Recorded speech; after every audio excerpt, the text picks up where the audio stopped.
ओम साई राम। मैं हूँ श्रुति और साई के फुलवारी चैनल में आप सबका स्वागत करती हूँ। आज फिर से हम एक नए टॉपिक को लेकर आए हैं और आज हम बात करने वाले हैं ऋणानुबंध के बारे में।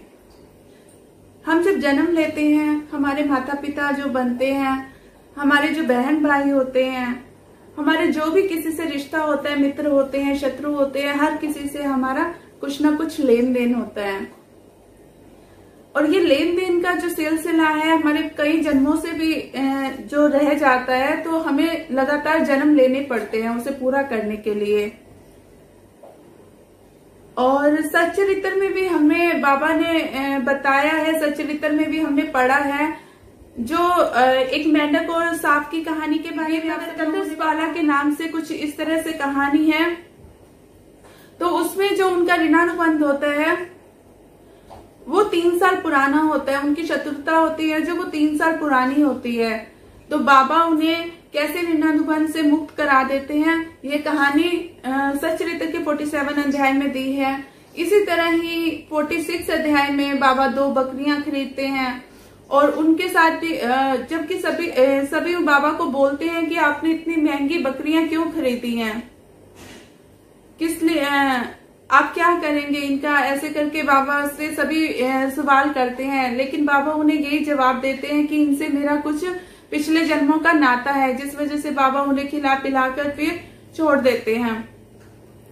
और ऐसे ही जो नवेद्य के रूप में श्रीमती खातपड़े का जो नवेद बाबा है वो बड़े उत्सुकता से ग्रहण करते हैं और फिर सभी उनसे पूछते हैं कि आप इतना पक्षपात क्यों कर रहे हैं। तब भी बाबा उनसे कहते हैं कि भक्तों से बताते हैं जो वहां बैठे होते हैं कि मेरा इनसे आज का नहीं 4 जन्मों का नाता है। इसी तरह से जो भी हमारी संतान के रूप में उत्पन्न होती है, जो हमारी संतान होती है, उनसे भी हमारा कुछ ना कुछ लेन देन रहता है। और हम ही नहीं, भगवान को भी कई बार जन्म लेने पड़ते हैं इस ऋणानुबंध को पूरा करने के लिए। आज मैं आपको इसी के बारे में एक कहानी भी सुनाने जा रही हूँ जो बड़ी ही रोचक है।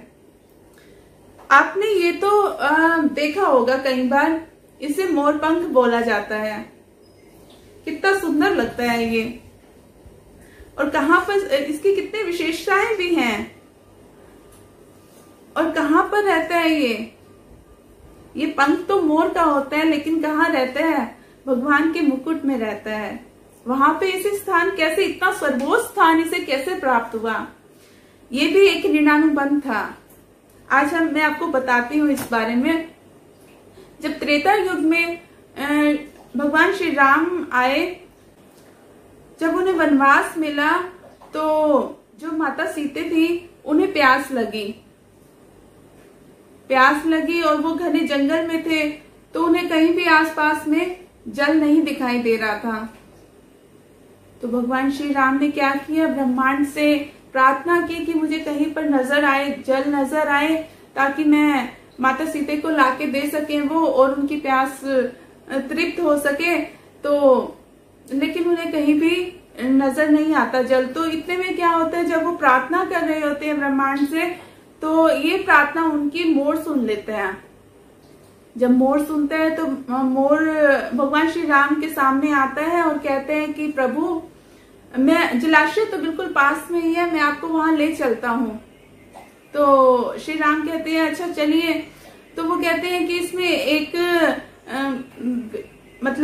दिक्कत आएगी कि मैं तो उड़कर जाऊंगा और आप पैदल जाएंगे, और जंगल है तो कहीं आप भटक न जाए।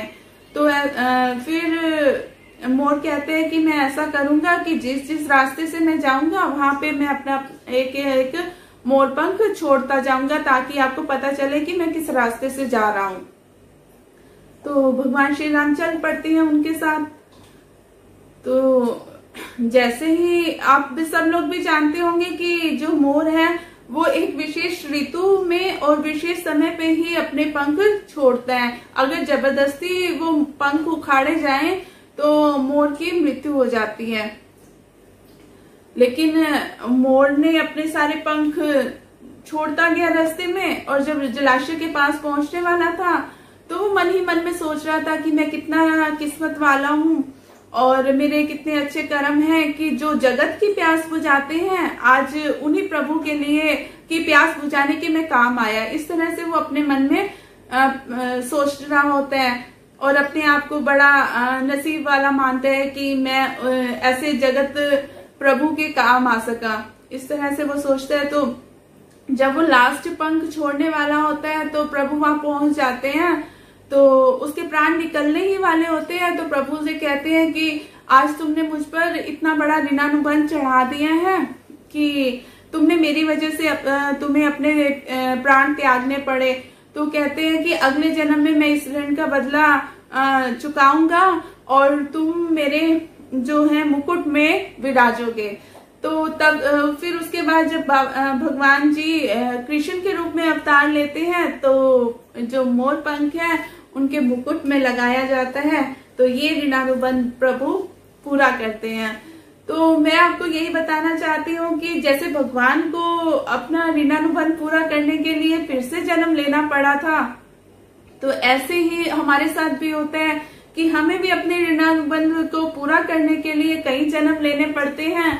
और इसीलिए यही है कि हम अच्छे कर्म करते जाएं ताकि अपने कर्मों का भुगतान साथ साथ करते जाएं और हमारा जो बार बार जो जन्म लेने पड़ते हैं ऐसा ना हो पाए और हर किसी को मुक्ति पर प्राप्त हो। तो ऋणानुबंध का यही महत्व है जो आज हमने आपको बताया है। तो साईं की फुलवारी का काम कैसा लग रहा है और ये कहानी आपको कैसी लगी ये हमें जरूर बताइएगा। और साईं की फुलवारी को आगे बढ़ाने के लिए कमेंट कीजिए, शेयर कीजिए, लाइक कीजिए, सब्सक्राइब कीजिए। इसके साथ ही ओम साई राम, जय साई राम।